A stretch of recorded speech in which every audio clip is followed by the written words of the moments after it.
Yo voy a cambiar completamente de tema. Intentaré ir un poco más rápido porque sé que ahora vamos ya un poquito, como suele ocurrir en todos los congresos, un poco desfasados de hora, pero intentaré acelerar un poco el tema. El asunto del que yo voy a hablaros muy brevemente es del patronato de casas militares en el Madrid de los años 40 y 50. Esta comunicación se titula, como veis, el patronato de casas militares en el Madrid de estos años 40 y 50, estas 2 décadas, y navega sobre las viviendas construidas por el patronato de casas militares dentro del municipio de Madrid. Me he quedado solo en el municipio de Madrid, que son muchas las que hay por toda España, desde final de la Guerra Civil española hasta final del periodo de la autarquía en 1959.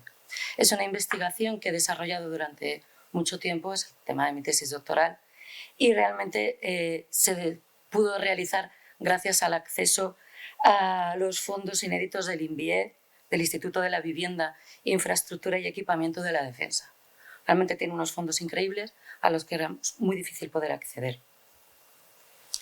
El objetivo fundamental de esta comunicación es dar a conocer las viviendas construidas por los patronatos de casas militares como solución al grave problema de la carestía de vivienda que tenía el ejército durante un periodo fundamental de historia de España.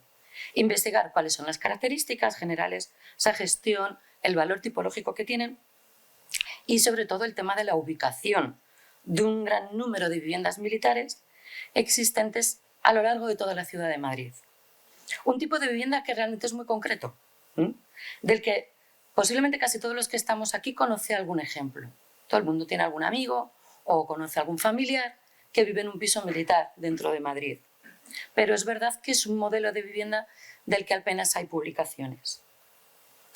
Las referencias bibliográficas sobre estas viviendas militares fuera del propio ámbito militar son muy escasas y bastante superficiales. Algunos capítulos de revistas, alguna mención a promociones, sobre todo a las más conocidas. Por lo que para el desarrollo de esta investigación lo que me centré fue en toda la documentación existente en el propio Ministerio de Defensa. Este archivo del Instituto de la Vivienda, Infraestructura y Equipamiento, bla, bla, bla, de Defensa, son una cantidad de planos enorme, un montón de cajas archivadores enorme, que además han estado pasando durante los últimos años de una localización a otra de Madrid, con lo cual, ahora mismo, siendo sinceros, no sé dónde están. Si están en el mismo sitio donde estaban antes, sigue estando en el mismo edificio de la zona de Moncloa, en los sótanos. Pero cuando yo empecé con la investigación, estaban en otra zona cerca de Manuel Becerra. Luego pasaron a donde está ahora mismo la biblioteca militar, en el Paseo de More, entonces van de momento saltando. Y ahí está esa cantidad de planos originales, esa cantidad de cajas, esa cantidad de archivos, que me llevó más de un año de papeleo poder acceder a ella. Y tengo que decir que no pude acceder a todas, porque vetaban la información a la que yo podía entrar. ¿Y por qué las viviendas militares? El origen del interés mío, personal, por las viviendas militares viene desde hace bastante tiempo. Durante toda mi vida he tenido algún tipo de relación personal con estas viviendas. Relación cuando iba a visitar la casa de mis abuelos. Relación cuando en verano íbamos al Club Deportivo La Dehesa y pasábamos entre ellas por los coches, con el coche. Relación también cuando iba a la farmacia del ejército, que se sitúa junto al gobierno militar. También cuando iba al cumpleaños de una amiga, o principalmente cuando salía, entraba de mi propia casa. Mis padres viven en una de este bloque. Aparte de que salto a la siguiente, salto en el tiempo. Salto en el tiempo mucho, retrocedemos bastante más en la historia, bastante más de mi propia historia. Ya a mediados de los años 20 ocupaba el puesto de gobernador militar de la Plaza y Provincia de Madrid el general de división Leopoldo de Saro Marín. Y siendo esta persona conocedora de esta grave crisis de vivienda militar que se producía realmente en todo el territorio nacional, pero sobre todo de manera mucho más preocupante en Madrid, debido principalmente a lo caro que eran los alquileres. Entonces, en Madrid vive una gran y numerosa guarnición militar. Estas personas tienen que pagar un alquiler de un piso en la ciudad. Los sueldos de los militares no es muy alto, sobre todo de los niveles más bajos, es bajito. Es bajito. Entonces, intentar solventar el problema. Confía el estudio de la situación al comandante de ingeniero Antonio Arenas Ramos, que realiza un proyecto de viviendas militares que se desarrolla por el Patronato de Casas Militares, creado el 25 de febrero de 1928. En esta memoria del proyecto se van a definir de manera exhaustiva todas las características que van a tener las viviendas militares realizadas por el patronato. Estas viviendas se van a localizar en zonas urbanas, independientemente de dónde estén los cuartelamientos. Los cuartelamientos, en la mayoría de los casos, se sitúan fuera de las zonas urbanas de las ciudades y estas viviendas se van a situar dentro de las ciudades, con lo cual se independiza completamente de los pabellones utilizados hasta entonces. Estoy hablando de las primeras ciudades, las primeras viviendas. Es cierto que luego, a lo largo de los años, se empezaron a situar en zonas más periféricas, principalmente por la carestía del suelo. Se detallan los principales tipos de viviendas más apropiados a cada una de las categorías. Aquí tenemos el tipo A, en el que se alojarán indistintamente generales y jefes, que se componen de una sala principal, despacho, 5 alcobas o dormitorios, baño, comedor, cocina, despensa y aseo. El tipo B, comentar, aquí ven los dos modelos de vivienda colectiva y vivienda unifamiliar. En el caso que nos ocupa, que es el caso de Madrid, principalmente se van a hacer viviendas colectivas, exceptuando algún caso muy puntual, que además, sobre todo, es de años posteriores a los que nos vamos a ocupar en esta presentación. O sea, las viviendas unifamiliares principalmente se construyen fuera de Madrid. El tipo B que tienen es para ser habitado por capitanes o tenientes, y la diferencia con el tipo A es que simplemente tienen un dormitorio menos, como ven, son muy parecidas. El tipo C sí que es de un tamaño bastante más pequeño y son para suboficiales y sargentos. Y se distingue, pues como he comentado, un tamaño bastante más pequeño, salón comedor, 3 dormitorios, baño, aseo, cocina y despensa. De igual manera también se limita el alquiler por tema de rangos, que variaba desde las 155 pesetas del año 28 del tipo A las 55 del tipo C. ¿Y por qué vivienda en alquiler? Hay que comentar que a lo largo de la vida de un militar es muy habitual el cambio de destino. En ocasiones, pues a lo largo del tiempo, yo lo sé por mi propia familia, vas cambiando de destino, con lo cual el tema de las mudanzas familiares pues son bastante continuas. Entonces, el tener un piso en propiedad pues es complicado. Es mucho más fácil tener un piso en alquiler, que en el momento que te cambian de destino, pues cambias de piso, cambias de localización. Entonces, en este primer momento se realiza un estudio muy exhaustivo sobre la guarnición existente en Madrid para intentar localizar cuál es la demanda real de viviendas. Entonces, se considera que se necesitan 413 viviendas del tipo A, 648 del tipo C y algo más de 700 del tipo... O sea, 648 del tipo B y algo más de 700 del tipo C. Se calcula todos los gastos y demás, los medios económicos y de qué manera se pueden llevar a cabo. Un aspecto queda fijado y es realmente la diferenciación clara del tipo de vivienda por la categoría militar. O sea, realmente se consideran y se asocian esas viviendas de alto nivel para jefes y generales y unas viviendas más equiparables a lo que pueden ser viviendas obreras o viviendas de protección oficial de ese momento para los suboficiales. Entonces, el Patronato de Casas Militares analiza todas las que hay, se solicita al ayuntamiento la cesión de unos locales en la calle Santa Engracia y Francisco Lozano, y en 1928 empiezan las obras. En los 2 siguientes años realmente se empiezan obras en todas las regiones militares de Madrid. O sea, empieza la construcción de obras muy rápida. En el momento que ya existen esos modelos y esas características, se fijan los precios y se empiezan a solicitar suelos en todas las zonas en los que la guarnición militar pues demanda esas viviendas porque hay problemas de alquiler. Entonces, en este periodo, como tenemos, se construyen en este primer momento, hasta antes de la Guerra Civil, se construyen solamente 3 bloques del tipo A y 5 del tipo B en la calle de Santa Engracia, Maudes y María de Guzmán, y 4 edificios de tipo C en la zona de Francisco de Lozano. Ahí tienen algunas de las fotos de la propia construcción de las viviendas, en las que algunas precisamente de las fotos casi podrían parecer que son de una época posterior, pero esta foto es de la propia construcción. Entonces, durante la autarquía, ¿qué tenemos? En el verano del 39 hay un tema que nos afecta directamente, que es la separación total de las 3 armas. y se crean 3 ministerios independientes: Marina, Aire y Ejército. Cuando vamos a llamar a Ejército, será el Ejército de Tierra. Entonces, tras unos primeros años de gran actividad, la construcción, evidentemente, sufre un parón hasta después de la Guerra Civil, lo conocemos perfectamente. Desde la gestión del propio patronato hay bastantes cambios, porque desde el 28, que empieza el patronato del Ejército de Tierra, se suma en el 45 el patronato de la Armada. Y luego en el 46 el patronato de casas del ramo de aire. Con lo cual vamos a tener que esa definición de patronato de casas militares va a ir solo para las viviendas que son del Ejército de Tierra. Con lo cual siempre será patronato de casas militares, tierra. Luego patronato de casas de la Armada, patronato de casas de aire, aire. Entonces, para la realización de estas obras se cuenta con el Servicio Militar de Construcciones, que es dependiente del Ministerio del Ejército y es el encargado de que se cumpla todo el tema de normativa de viviendas de régimen especial elaboradas por la Administración Central, ya que para la construcción pues necesitaban ayudas económicas que el Ministerio del Ejército no contaba con el total. O sea, y aquí llega un primer problema. Hay que construir muchas viviendas, no hay dinero para construir todas las viviendas. Si el Ministerio del Ejército necesita dinero para construir las viviendas, esas viviendas se tienen que acoger a la normativa de viviendas que existía en ese momento. Entonces vamos a tener que algunas las cumplirán y otras no.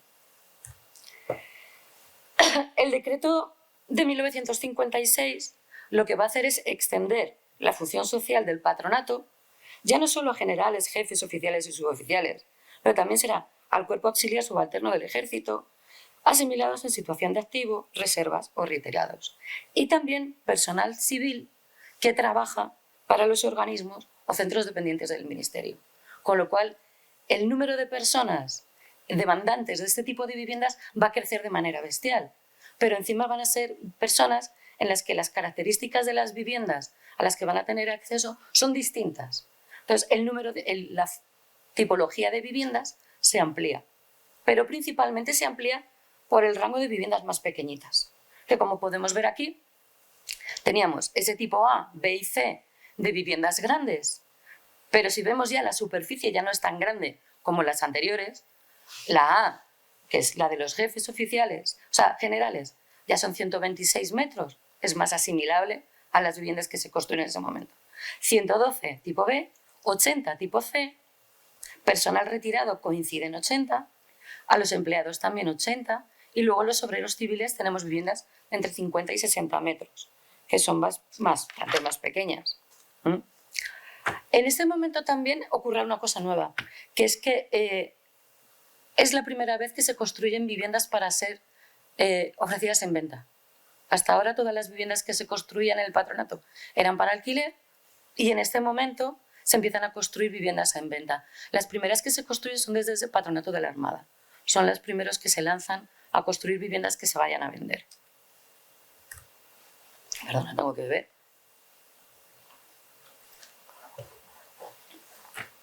En el periodo anterior se habían construido solo 197 viviendas en Madrid, hasta final de la Guerra Civil. Y entonces hay que sumar durante el periodo que va hasta 1960 unas 2.414 viviendas por el patronato de casas militares del Ejército de Tierra. A este número hay que sumar las levantadas por el patronato de casas de la Armada, que son otras 339 en alquiler, y el patronato de aire, que son otras 760, con un total de 3.843 viviendas que, como pueden ver en ese plano, repartidas en este momento alrededor y en el interior de la Almendra Central de Madrid, y estas están destinadas al alquiler. Habría que sumar esas 755 destinadas para venta de la Armada. Son 35 promociones distintas que hacen un total de 4.598 viviendas destinadas a los militares de las 3 ramas y, como ven, repartidas por todo el Madrid. En esta época, cuando se levantan muchas de las promociones más conocidas por la mayoría de la gente y relacionadas con la vivienda militar, sobre todo muchas de las que conocemos cuando paseamos por Moncloa o la zona de Cuatro Caminos. De todas estas 35 promociones no pude tener acceso a todas. Digamos que en los archivos militares eran un poquito tiquismiquis, y solo pude acceder a 29 de ellas. Y no a toda la documentación de las 29. Me la controlaban, me controlaban los tiempos, digamos, era un poquito complicado investigar. Aquí lo que he hecho a continuación es repartir entre los 3 ejércitos para que así se vea dónde estaban ubicadas cada una de las 3 armas. Las primeras que ven son las del ejército de tierra. Son, en total, las que yo pude analizar, 18 promociones distintas. Estas primeros 9 que ven están en negrita donde están ubicadas, principalmente en la zona de Alenza, Maudes, Álvaro de Bazán, Romero Robledo, Francisco Lozano, Ferraz, Saiz de Baranda, y luego toda la zona del sector noroeste de Cuatro Caminos, que ven en la zona norte. En esa zona se agrupan realmente muchas de las promociones que cuando uno pasea por esa zona, gran parte de las viviendas que está viendo son todo viviendas militares que estaban construidas para el patronato de tierra. Aquí pueden ver algunas de los planos que pude conseguir de Romero Robledo y Francisco Lozano, o esas 3 bloques con gran patio central de la zona de Saiz de Baranda. Aquí pueden ver también esa zona del sector noroeste de Cuatro Caminos, donde están situadas varios bloques distintos. En este plano estaban localizados algunos de los bloques, y en la zona en la parte de la derecha, pues las viviendas de una de esas partes, de la zona de Orgaz, Pedro Teixeira y Orense. ¿Vale? Tengo que comentar que algunos de los nombres de las calles han cambiado. Los nombres que aquí pueden leer son los nombres antiguos. ¿Vale? Sé que los nombres de las calles de Madrid pues, van cambiando a menudo. Entonces, iba a ser muy complicado ir teniendo que cambiar cada 2 por 3 y según iba cambiando el gobierno, iban cambiando los nombres de las calles. Entonces, perdónenme si los nombres de las calles se mantienen algunos de los antiguos. Aquí están situados el resto de las localizaciones del ejército de tierra, el resto de la zona del noreste, pequeña, que quedaban el 10, y luego otros que están repartidos como bien en la zona este y oeste. Principalmente, como pueden ver, en la zona suroeste, bueno, más bien oeste de Madrid, muy cerca de la zona del Palacio Real, que son 14, 15, 16, 17, que es toda la parte de Paseo de la Virgen del Puerto, Calle Línea y Fósforo. Ahí se agrupan varios bloques de viviendas militares, están todos a continuación uno del otro. Y aquí pueden ver exactamente 2 de las promociones diferentes de esa zona. Luego, del ejército comentar simplemente que del ejército de tierra, la zona donde se reparten principalmente será la zona de Cuatro Caminos, Argüelles, Paseo de la Virgen del Puerto, y luego actuaciones dispersas dentro del ensanche. Y las tipologías de viviendas son muy variadas. Luego, en la zona de la Armada, las tienen en negrita donde están ubicadas. Aquí en este caso vamos a tener bastantes en la zona este de Madrid y muchas bordeando la zona del ensanche. Entonces, la zona de Ramón de la Cruz, Eduardo Muñoz, Mandet Mondejar, calle de Cartagena, Francisco Silvela, que son algunas de las más conocidas. Y luego también tendremos que ven ese 24 en amarillo, porque esa es la promoción que se construye en venta en este periodo. Es cierto que luego, años posterior, que está fuera de este momento de estudio, se construyen muchas más viviendas en propiedad. Y aquí tienen algunos de los ejemplos. Seguro que el de la calle Cartagena, mucha gente ha pasado por delante. En la calle Cartagena, que tiene un patio enorme, como pueden ver, ahí en los bajos es donde estuvo durante muchísimo tiempo el almacén donde estaban todos los planos de vivienda militares. Y ahí fue donde pude ir en un primer momento de mi investigación a ver los planos, que estaban en cajas ahí amontonados. Es verdad que tengo que comentar una cosa, el tema de la documentación. El tema de la documentación es muy diferente según las 3 armas. En la parte que pueden ver de la Armada, tienen una cantidad de planos bestial, la cantidad de información guardada de cada una de las promociones es tremenda, una cantidad de papeles, hojas, la documentación de cada una de las cajas de los planos para revisar cada una de las cajas, te puedes pegar un montón de tiempo. Y a veces muchos de la documentación es documentación muy accesoria que no tiene nada que ver, pero tenías que mirar todo lo que había. Del ejército de tierra principalmente estaban las cajas de los proyectos, con una información muy variada de cada uno de ellos. Había de algunos de los proyectos que había 1 o 2 planos y nada más, sobre todo los más antiguos, y en algunos ya de proyectos más actuales la información pues es pues, del plano, la caja del proyecto completa. Y luego, del Ejército del Aire, el caos absoluto. Prácticamente no hay casi nada en las cajas correspondientes a los proyectos del Ejército del Aire. Por la razón que sea, no sé si es que están guardados en otra zona o pues, que las han tirado o realmente no puedo dar más información. Pero donde están todos los archivos de muchas de las promociones, solo había un plano, 2 planos, ningún plano, una hojita. O planos muy tristes, como el que pueden ver arriba, de una promoción que conocemos todos, que es el de la calle Princesa, que todos tenemos esa relación de vivienda militar cuando vamos por Moncloa y tenemos ese edificio de enfrente de Princesa. Solo existe ese plano que realmente si lo ven hay que cogerlo. Es enorme y hay que cogerlo con mucho cuidado porque se desintegra. Está pegado con unos celos que se despegan y da realmente mucha penita el plano. Luego, a continuación, comentar que me voy a centrar. Perdón, que si no, me quedo en voz.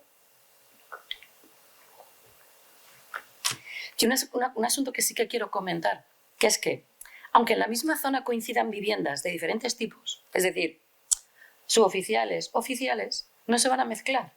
Es un tema súper clasista. Habrá edificios para oficiales y para jefes y habrá edificios para suboficiales. Estarán en la misma zona, pero van a ser edificios distintos con entradas independientes. Nunca en el mismo edificio van a vivir oficiales y suboficiales. Nunca se mezclarán. Entonces, una de las promociones más reconocidas es el conjunto de 286 viviendas destinadas al alquiler para jefes, oficiales y suboficiales del Ejército de Tierra, construidas por el Patronato de Casas Militares en las calles Alenza, Don Álvaro de Bazán, Marqués de Basto y Maudes, en el distrito de Chamberí. Este proyecto de 1943 y su posterior ampliación de 1948 son realizados por los arquitectos del Servicio Militar de Construcción Juan Gordillo Nieto y Miguel Niubó Monté, junto al ingeniero militar Tomás Asensio Andrés. En varias de las fuentes consultadas se da la autoría a José Ceda Fuentes o a otros autores. José Ceda Fuentes sí es autor de gran número de viviendas del patronato, pero se ha podido confirmar las firmas originales del proyecto original y el proyecto de la ampliación y corresponden a los 2 arquitectos antes indicados. El error, en muchas ocasiones, viene del gran parecido que tienen las edificaciones levantadas en el 28 en la zona de la Manzana que da la zona de Santa Engracia. Estos edificios, construidos también por el Patronato de Casas Militares, fueron proyectados por el arquitecto Cayetano de la Jara, que también en muchas ocasiones comento que aparece que el autor es José Cerdán Fuentes. Este arquitecto, Cayetano de la Jara, propuso estos 3 bloques del tipo A para generales en la calle Santa Engracia y 5 del tipo B para jefes y oficiales en la calle María de Guzmán, Maudes y Santa Engracia. Estas 114 viviendas se localizan de forma perimetral en el terreno, en lo que es en la parte más oeste de la manzana, dejando un gran patio interior al interior. Entonces, ¿qué es lo que ocurre? Si pueden ver, estas son los planos originales de esos edificios del 28. Las plantas son exactamente iguales que la propuesta original que se proyectó y se publicó en el folleto del Patronato de Viviendas cuando se gestó el Patronato de Viviendas.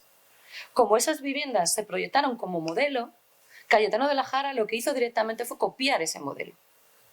Por lo que mucha gente piensa que el autor es el autor de esa memoria original del Patronato de Viviendas, cuando realmente los arquitectos son distintos. Lo único que el proyecto dibujado es igual. O sea, a mí me costó diferenciar, pero ya me di cuenta que la firma era distinta. Entonces dije, no es el mismo. Encontré un papel que venía de la memoria y ahí encontré el nombre del arquitecto. Entonces ahí fue cuando me di cuenta que no podía ser el mismo arquitecto que había hecho el otro. Los modelos, digamos, como más genéricos para todo el mundo. Aunque realmente, pues bueno, digamos que Cayetano de la Jara fue un poco vago y cogió el mismo modelo y lo copió directamente. Entonces, en el resto de las viviendas, esa otra parte de la manzana, que es donde se levanta varios años después, ese total de viviendas destinadas para oficiales son 275 para oficiales y solo 11 viviendas para suboficiales. Y se construyen dos fases distintas. Si pueden ver en la parte de arriba, son esos grandes bloques en T, con acceso desde Maudes o desde el interior de la manzana. A ver si puedo verlo. Ah, tengo el ratón. Guay, chachi. Entonces, el conjunto es realmente súper interesante. O sea, y este retranqueo que van haciendo, pues va creando ese juego que hay de luces y sombras que todos conocemos de esta promoción.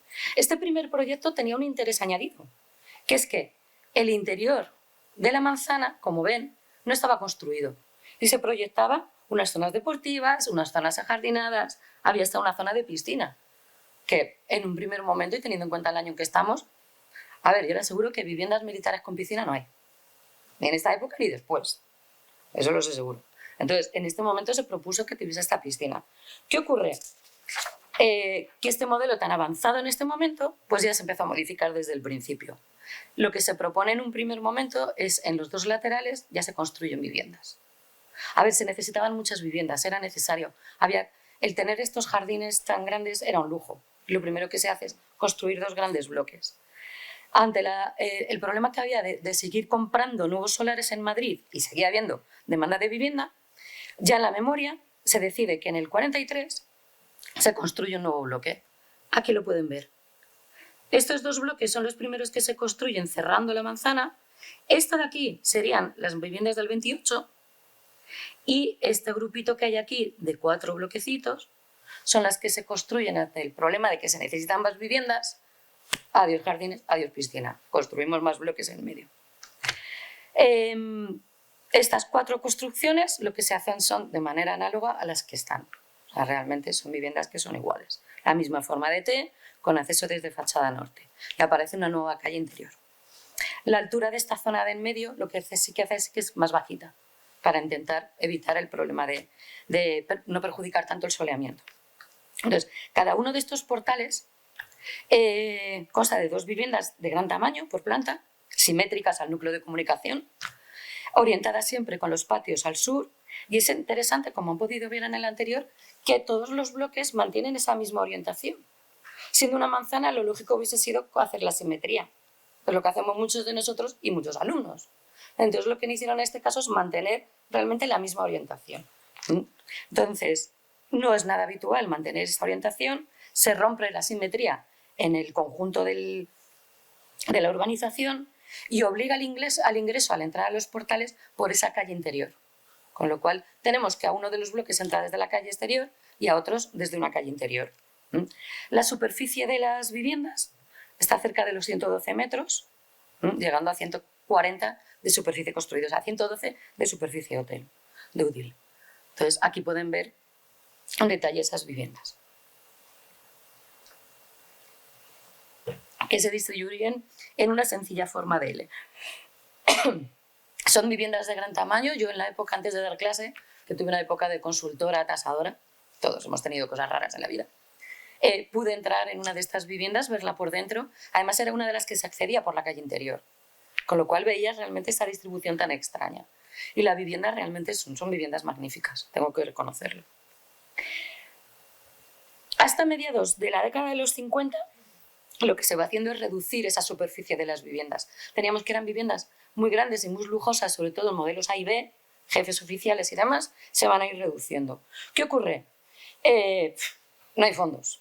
Cada vez hay menos dinero. Si quieren los fondos, el patronato de casas necesitan fondos públicos. Para tener fondos públicos, señores, ahí tienen que ustedes acogerse a las leyes estatales. Así de claro. Y las leyes estatales van a ir fijando el tamaño de la vivienda, con lo cual se tienen que ustedes acoger a esos tamaños de vivienda. Hay en algunas ocasiones que construirán viviendas un poco distintas, un poco más grandes, con fondos propios. Entonces vamos a tener, pero cada vez esos fondos propios digamos que son más cortos. Entonces cada vez hay más viviendas que se irán ajustando. Entonces a partir de los años 60, aquí pueden ver algunos ejemplos de los años 60, los modelos se van a ir ajustando, los tipos A y B, para que vean, si comparamos con el año 28, se reducen en 70 metros. Es una burrada. O sea, bajan 70 metros de tamaño. El C, que es el más chiquitín, baja 10, hasta los 59 metros útiles. Con lo cual, temas de decoración, temas de instalaciones que en ese momento podían ser muy avanzadas para la época, digamos que se van a ir un poco ajustando a la situación actual. Entonces, como conclusiones de este periodo, la variedad de tamaños que tenemos se van a ir ajustando a muchas de las viviendas construidas de manera social. ¿Qué ocurre? Que muchas de las viviendas que tenemos acogidas a normativas, o sea, viviendas sociales, viviendas obreras conocidas, son muy conocidas pues, de los poblados de absorción o de los poblados dirigidos, que son un poquito más grandes. Pero ¿qué pasa? Que mucha de la normativa de vivienda pública de esa época sí permitía construir vivienda muy grande. Lo que pasa es que conocemos muchos de los ejemplos publicados que son más pequeños. Pero sí existe normativa en esos años 40-50 que permite construir vivienda protegida con ayuda y subvenciones públicas a la piedra, realmente, como era en ese momento, de tamaños muy grandes. Con lo cual, realmente, la relación que podía haber con muchas de las viviendas militares no había tanta diferencia. Igual solo con los casos más grandes. Pero seguro que conocemos muchas viviendas de renta limitada y demás en zonas muy conocidas de Madrid que tienen una superficie bastante hermosa. Entonces, y muchas de estas viviendas, ¿qué pasa? No son las publicadas en los libros de arquitectura. Tenemos las más conocidas, que son de tamaño más pequeño. Pero aseguro yo que hay viviendas muy grandes que tuvieron subvenciones en su momento. Entonces, vamos a tener, en algunos de los casos, o sea, aquí tenemos algunas de las viviendas que hubo normativas que permitió hasta 200 metros, ¿vale?, de vivienda social. Con lo cual tengamos en cuenta que esta normativa de vivienda que permitía hasta 200 metros no estaba indiferente con los metros que tenían las viviendas militares, las más grandes y lujosas en ese momento.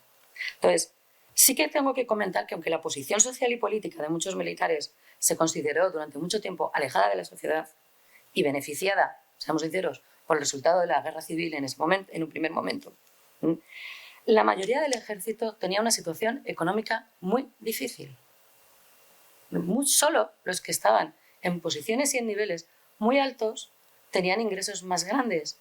Pero también tengo que comentar, muchas de esas grandes familias de militares que estaban en las posiciones más elevadas ya eran ricos de familia.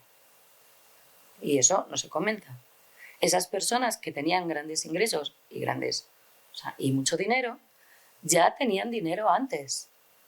Los ingresos por ser militar, los sueldos de militar, no eran altos. Y eso, pues, personalmente, lo tengo que comentar.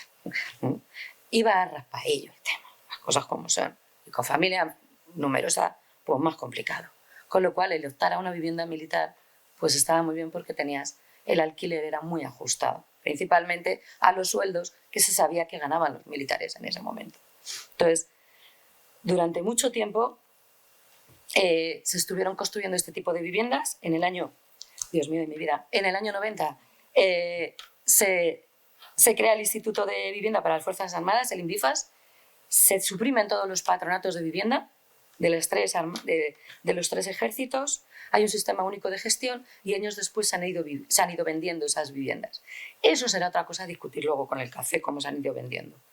Comentar simplemente que en el año 1990, cuando desaparecen los patronatos, existen casi 47.000 viviendas construidas por los patronatos en toda España. Es un número muy alto de viviendas, por eso digo que casi todo el mundo conoce alguna. Y de ellas, casi 12.500 se encontraban en el municipio de Madrid. Son muchas viviendas. Sí que tengo que comentar, ya os digo, que se han ido adaptando las viviendas a estas normativas. Algunos de las promociones y de los dibujos son fantásticos. Eso es otra parte más gráfica que también me atrae mucho de todos estos proyectos de viviendas militares. En algunas, la calidad de los planos existentes y demás no son excesivamente maravillosos, pero como vas viendo todo el periodo histórico, vas viendo cómo van cambiando toda esa documentación. Tengo que comentar que algunos de los planos, sobre todo de esas imágenes, como esta anterior, son las portaditas fantásticas que había de los de la Armada. Estos eran fotitos pequeñas, como ven, de este dibujo a lápiz que tenía un tamaño mucho más grande, un DIN A2, que era una maravilla de ver. Entonces, ¿qué ocurre con muchas de este tema de las viviendas militares? Muchas de las más conocidas no ayudan a esta imagen de la vivienda militar. ¿Por qué? Porque pensamos que son las más grandes, conocemos las más grandes. Y conocemos algunas, como esta, que realmente son viviendas de lujo, en propiedad, y compradas en su momento por militares que tenían mucho dinero de fuera. En este caso, además, en esta promoción, que ya comentaré también en otro momento, no se parece en nada el desarrollo de esta promoción a todas las demás. Esto fue un concurso que se hizo, en el cual Higueras, que todos sabemos que fue el que hizo el proyecto, no participó en ese concurso. Pero esto también lo escribiré en otro momento. Y para terminar, como última frase, me gusta terminar con cuando son los motivos para el Real Decreto de Presidencia del Congreso de Ministros, por el que se creó el patronato de casas militares, se decía que el sacrificio para el erario que se demanda no es grande, las ventajas para el servicio indudables, y el bienestar que se inicia con este plan de obras lo tienen bien merecido por su ejemplar conducta, valor y patrimonio y patriotismo las clases a las que se ofrece. Muchas gracias.